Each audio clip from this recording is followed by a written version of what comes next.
Om Swastiastu. Selamat pagi semuanya. Salam sukses luar biasa. Perkenalkan, nama saya Niputu Sri Puspita Dewi, bisa dipanggil Puspita. Saya dari kelas kulineri A, kampus Denpasar. Jadi, saya akan menjelaskan 3 tokoh pengusaha sukses yang menginspirasi saya. Yang pertama ada Belva Depara.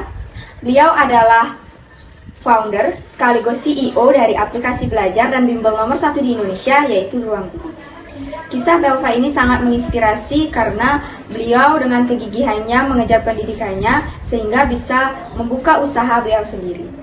Jadi, Belva ini adalah alumni dari 2 universitas ternama di dunia, yaitu Stanford University dan juga Harvard University. Beliau bersekolah di sana dengan menggunakan beasiswa penuh yang diberikan oleh Kementerian Pendidikan. Nah, setelah beliau lulus dari sarjananya, beliau mencari pekerjaan di suatu perusahaan di Singapura, dan setelah lama bekerja di sana, ia berpikir untuk membuka perusahaan sendiri. Bersama rekannya Rahmat Usman, akhirnya ia merintis aplikasi Ruang Guru ini dengan berbasis IT untuk memajukan pendidikan di Indonesia dan mengingat bagaimana sih standar pendidikan di Indonesia pada saat ini, sehingga membuat siswa-siswa di Indonesia lebih asik dan juga menarik untuk belajar. Nah, nilai entrepreneur yang dapat saya ambil dari kisah Belva adalah yang pertama, rajin belajar dan kejar pendidikanmu sehingga kamu bisa berinovasi dan memiliki pikiran yang lebih kreatif sehingga kamu bisa bereksperimen dan membuat hal-hal baru yang tentunya berguna bagi kehidupan di masyarakat. Yang kedua adalah ketekunan dan kegigihan sehingga kita tidak cepat menyerah dan kita terus menggali segala informasi dan juga sumber-sumber yang dapat kita jadikan sebagai referensi sehingga kita bisa membuat sesuatu hal yang baru. Yang kedua ada Felicia Angelista. Ia adalah artis muda cantik Indonesia sekaligus owner dari brand skincare ternama di Indonesia yaitu Scarlett Whitening dan Feliskin. Perjalanan beliau untuk merintis karirnya di bidang skincare ini sangat menarik untuk dibahas karena beliau merupakan perempuan yang masih tergolong muda untuk membuka usahanya. Jadi Felicia membuka usahanya yang pertama itu dengan membuat paket masker wajah yang kemudian dipasarkan di pasaran dan akhirnya ludes terjual dan banyak diminati oleh konsumen. Banyak juga warganet dan netizen yang bertanya, apa sih skincare dari Kak Feli sehingga wajahnya itu mulus, bersih, dan juga sehat.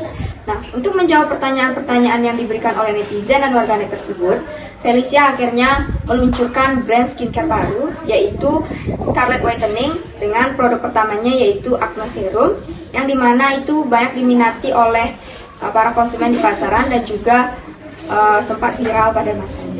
Jadi Felicia memasarkan produknya itu dengan menggunakan Instagram yang ia miliki dan juga relasi-relasi teman-teman Instagramnya untuk membantu memasarkan. Pada masa pandemi ini, Felicia juga menghabiskan waktunya untuk bekerja, tetapi ia belum bisa membangun pabrik dan juga ia baru bekerja di rumah saja. Jadi nilai yang saya dapatkan dari kisah Felicia yaitu tetaplah membangun koneksi dan relasi yang baik sehingga kita bisa melakukan personal branding dan juga marketing yang bagus, baik itu sosial media, di kehidupan nyata, dan juga kita bisa mendapatkan konsumen-konsumen yang baik dan juga mendapatkan keuntungan bagi kita.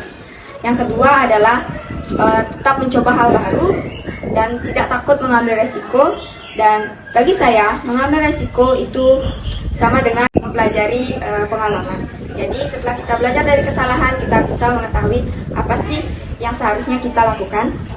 Yang ketiga atau yang terakhir ada Bapak Nadiem Makarim. Beliau adalah founder dari aplikasi Gojek, aplikasi yang sekarang sedang digandrungi oleh banyak orang.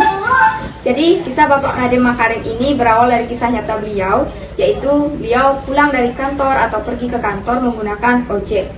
Jadi karena rasa penasaran beliau akan pertanyaan-pertanyaannya ada di pikirannya, akhirnya beliau berbicara dan bertanya kepada tukang ojek, bagaimana sih perasaan mereka itu ketika mereka menunggu pelanggan dan juga mangkal tempat pangkalan ojek.